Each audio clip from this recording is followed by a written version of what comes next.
Hi, Nathan സ്പേസിൻ്റെ പുതിയൊരു വീഡിയോയിലേക്ക് എല്ലാവർക്കും സ്വാഗതം. ഇത് ഒരു 2 മാസം പഴക്കമുള്ളൊരു വീഡിയോ ആണ്. ആക്ച്വലി സമ്മർ വെക്കേഷൻ്റെ സമയത്ത് നമ്മൾ മൂന്നാറിന് പോയ വീഡിയോ ആണിത്. നമ്മുടെ പള്ളിയിൽ നിന്ന് VBS ഒക്കെ കഴിഞ്ഞതിന് ശേഷം എല്ലാവരും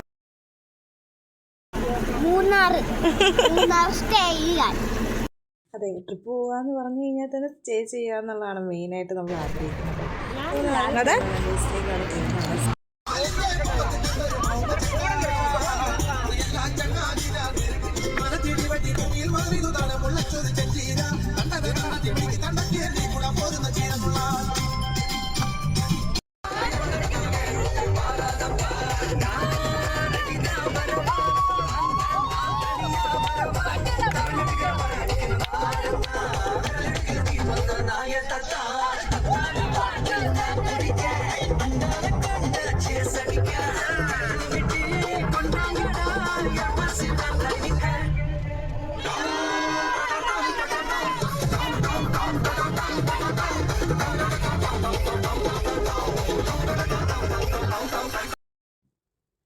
ഈ മൂന്നാർ എന്ന് പറയുന്നത് മുതിരപ്പുഴ, നല്ലതണ്ണി, കുണ്ടള എന്നീ 3 നദികൾ ഒന്ന് ചേരുന്ന ഒരു സ്ഥലമായതുകൊണ്ടാണ് ഈ മൂന്നാർ എന്ന സ്ഥലപ്പേര് വരുന്നത്. അപ്പോൾ ഈ മൂന്നാർ എപ്പോഴും നമ്മുടെ ഒരു ഡ്രീം ഡെസ്റ്റിനേഷനാണ്. നമ്മുടെ വീഡിയോസായി കാണുന്നവർക്കറിയാം, നമ്മൾ ബീച്ച് സൈഡ് പേഴ്സണേക്കാൾ കൂടുതൽ ഒരു ഹിൽ സൈഡിലേക്ക് നമുക്ക് കൂടുതൽ ചായ്വുണ്ട്. അപ്പം അങ്ങോട്ട് പോകുന്നുള്ള എന്താ പറയുക, നമ്മുടെ ഡെസ്റ്റിനേഷൻ എത്തുന്നതിന് മുമ്പ് തന്നെ തൊട്ട് നമ്മൾക്ക് കാണുന്ന കാഴ്ചകളൊക്കെ ഭയങ്കര അതിമനോഹരമായ കാഴ്ചകളാണ്. അങ്ങനെ ആദ്യം നമ്മൾ റോസ് ഗാർഡനിലേക്കാണ് വന്നു ചേർന്നത്. ഇത് 99-ലെ വെള്ളപ്പൊക്കം എന്ന് പറയുന്നത് ശരിക്കും പറഞ്ഞാൽ അത് മൂന്നാറിൽ സംഭവിച്ചൊരു കാര്യമാണ്. 1924 മഹാപ്രളയം തകർത്ത ഒരു മൂന്നാർ പട്ടണം ഇന്നീ കാണുന്ന ഒരു നല്ലൊരു ടൗൺഷിപ്പായിട്ട് വന്നതിൻ്റെ ഒരു ചരിത്രം ശരിക്കും പറഞ്ഞാൽ നമുക്ക് അവിടെ ചെല്ലുമ്പോൾ കാണാൻ സാധിക്കും. റോസ് ഗാർഡനിൽ നമുക്ക് എൻട്രി ഫീ ഉണ്ട്, അതുപോലെ തന്നെ ക്യാമറയ്ക്ക് ഫീ ഉണ്ട്, വീഡിയോ എടുക്കുന്നതിന് ഫീസുണ്ട്. ബട്ട് എല്ലാവരും അതൊക്കെ യൂസ് ചെയ്യുന്നുണ്ടായിരുന്നു. നമ്മളും അതൊക്കെ പേ ചെയ്തതിന് ശേഷമാണ് നമ്മൾ ഈ വ്ളോഗിങ് സ്റ്റാർട്ട് ചെയ്തത്. ഫ്ലവേഴ്സൊന്നും നദാൻകുട്ടന് അത്ര വലിയ ഇഷ്ടമുള്ള കാര്യമൊന്നും അല്ലാത്തതുകൊണ്ട് ഞങ്ങളിതിങ്ങനെ തൊട്ടില്ല എന്നുള്ള രീതിയിൽ നമ്മൾ വളരെ വേഗം പാസ് ചെയ്ത് പോവുകയായിരുന്നു. പൂവും ചെടിയും അതിൻ്റെ പരിപാലനമൊക്കെ ആയിട്ട് ബന്ധപ്പെട്ട് നിൽക്കുന്നവർക്ക് മാത്രമേ ശരിക്കും പറഞ്ഞാൽ ഇതിനകത്ത് കയറി കഴിഞ്ഞാൽ ഒരു ഇഷ്ടം ഉണ്ടാകുന്നു. അതിൻ്റെ ഒരു വലിയൊരു എക്സൈറ്റ്മെൻറ്റാണ് പപ്പായുടെയും ശ്രീനിയപ്പച്ചൻ്റെയൊക്കെ മുഖത്ത് കണ്ടത്. അതിനകത്ത് കൈയിടാതെ, അത് വയലറ്റ്. നദാൻകുട്ടൻ്റെ കളർ തിയറിക്ക് ശേഷം നമ്മളെല്ലാവരും ഓരോ സ്ഥലത്തൊക്കെ ഇരുന്നു. പപ്പായുടെ അടുക്ക പോയി നദാൻകുട്ടനും ഇരുന്നു. ഇവിടുത്തെ പൂക്കളുടെയൊക്കെ ഒരു ഭംഗി എന്ന് പറഞ്ഞാൽ എത്രത്തോളം ക്യാമറയിൽ നമുക്ക് ക്യാപ്ചർ ചെയ്യാൻ പറ്റുമെന്ന് തന്നെ വളരെ സംശയമായിരുന്നു. നല്ല ഭയങ്കര വൈബ്രൻറ്റ് കളേഴ്സ്, അതുപോലെ തന്നെ ഡിസൈൻസ്. ഇത് ശരിക്കും പറഞ്ഞാൽ ക്ലൈമറ്റ് എന്ന് പറയുന്നത് വലിയൊരു ഫാക്ടറാണ്. നമുക്ക് നമ്മുടെ നാട്ടിൽ ഇതൊക്കെ കൊണ്ടുവന്ന് നട്ടാൽ പോലും അങ്ങനെ പൂടുകയോ അതൊക്കെ ഒന്നും ബലമായിട്ട് വളരുകയോ പോലും ചെയ്യില്ല. ആക്ച്വലി അവരെല്ലാവരും ഒന്ന് നിരത്തിയെടുത്തി ഒരു ഫോട്ടോയൊക്കെ എടുപ്പിച്ചതിന് ശേഷമാണ് ഇവരെല്ലാവരും പൂക്കളുടെ ആ ഒരു ഭംഗിയിൽ ഇങ്ങനെ മതിമറന്ന് കിടക്കുകയാണ്. അതിൻ്റെ ഇടയ്ക്ക് നമ്മൾ വീഡിയോ എടുക്കുന്നു, ഫോട്ടോ എടുക്കുന്നു എന്നൊക്കെ പറയുമ്പോൾ ശരിക്കും അവർക്ക് നല്ല ഡിസ്റ്റർബൻസ് ഉണ്ടാകുന്നുണ്ടായിരുന്നു. പിന്നെ നമ്മളതൊക്കെ ഒന്ന് മാനേജ് ചെയ്തു. ആക്ച്വലി നമ്മൾ ട്രിപ്പ് പോകുന്നതിൻ്റെ ഉദ്ദേശം തന്നെ ഇതെല്ലാം ഡോക്യുമെൻറ്റ് ചെയ്യുക എന്നുള്ളത് തന്നെയായിരുന്നു എൻ്റെ ഒരു ആഗ്രഹം. കാരണം മൂന്നാർ നമ്മൾ എൻജോയ് ചെയ്യാനെങ്കിൽ ഓക്കെ ചേട്ടായി വന്നിട്ട് പോകാം, അല്ലാന്നുണ്ടെങ്കിൽ നമുക്കിത് ഫുള്ള് ഡോക്യുമെൻറ്റ് ചെയ്യാം എന്നുള്ള ആഗ്രഹത്തിലാണ് പോയത്. പല വെറൈറ്റി പൂക്കളും ഇലച്ചെടികളും അതുപോലെ തന്നെ കൈഫലം തരുന്ന ചെടികളുടെയൊക്കെ പ്രദർശനം ഉണ്ടായിരുന്നു. അതുപോലെ തന്നെ ഇതൊക്കെ അവിടെ വിൽപ്പനയ്ക്കും ഉണ്ടായിരുന്നു.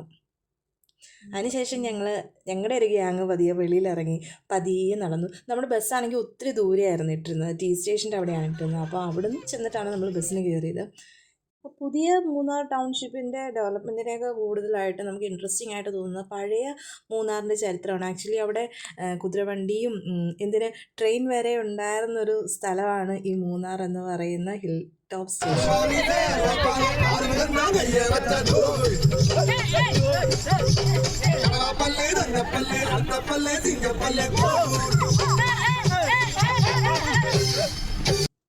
അങ്ങനെ നമ്മൾ ആദ്യത്തെ ഡെസ്റ്റിനേഷൻ എത്തി, മാട്ടുപ്പെട്ടി ഡാം.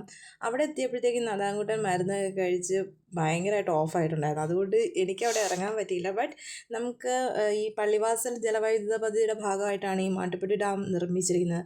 എനിക്ക് തോന്നുന്നു മൂന്നാർ പട്ടണത്തിൽ നിന്ന് ഏകദേശം ഒരു 13 കിലോമീറ്റർ ട്രാവൽ ചെയ്തിട്ടാണ് നമ്മൾ ഈ മാട്ടുപ്പെട്ടി ഡാമിലേക്ക് എത്തുന്നത്.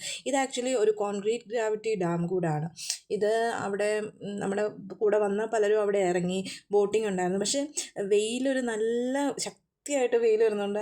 ഞാൻ, പപ്പ, ശ്രീനി അപ്പച്ചന ഞങ്ങളെല്ലാവരും അതിൻ്റെ ഒരു സൈഡിൽ പോയിരുന്നു. അതിൻ്റെ ഇടയ്ക്ക് ഷീനാൻറ്റി ഉണ്ടായിരുന്നു, പ്രിയ ചേച്ചി ഉണ്ടായിരുന്നു, എബിന്, ടോമി സാറ്, അങ്ങനെ നമ്മുടെ കൂടെ വന്ന എല്ലാവരും ഓരോരോ ആക്ടിവിറ്റീസിൽ നല്ലപോലെ പാർട്ടിസിപ്പേറ്റ് ചെയ്തു. എന്താ പറയുക, നമ്മൾ പലപ്പോഴും ഭയങ്കര ഗൗരവത്തിലുള്ള ആൾക്കാരാണെന്ന് വിശ്വസിക്കുന്ന പലരും അവരുടെ ഉള്ളിലെ ആ ഒരു കുട്ടികളി അല്ലെങ്കിൽ അവരുടെ ആ ഒരു നിഷ്കളങ്കത്വം ഒക്കെ നമുക്ക് ഭയങ്കരമായിട്ട് എക്സ്പ്രസ് ചെയ്യാനും നമുക്ക്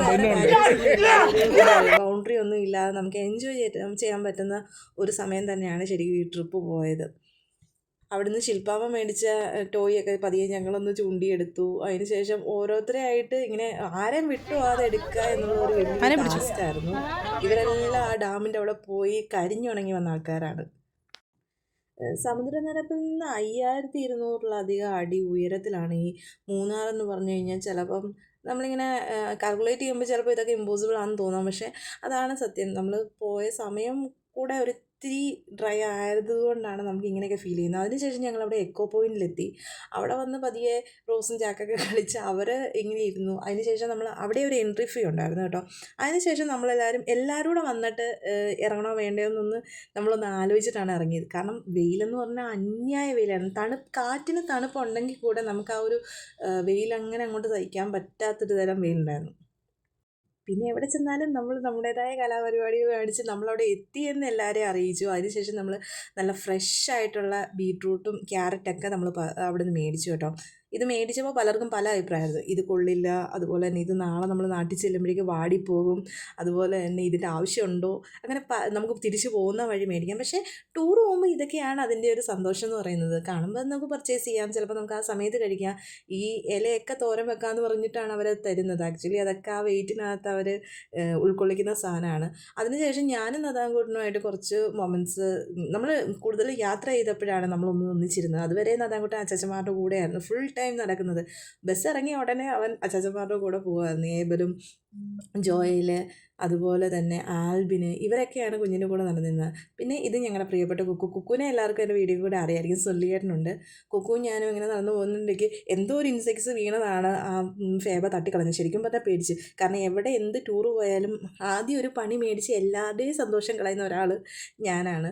പിന്നെ അവിടെ നിന്ന് നമ്മൾ സ്റ്റേ ചെയ്യുന്ന സ്ഥലത്തോട്ട് പോയി. അവിടെ നമുക്ക് ക്യാമ്പ് ഫയറൊക്കെ സെറ്റ് ചെയ്തിട്ടുണ്ടായിരുന്നു. അപ്പോൾ അതിന് വേണ്ടിയിട്ടാണ് നമ്മൾ പിന്നെ വെയിറ്റ് ചെയ്തത്.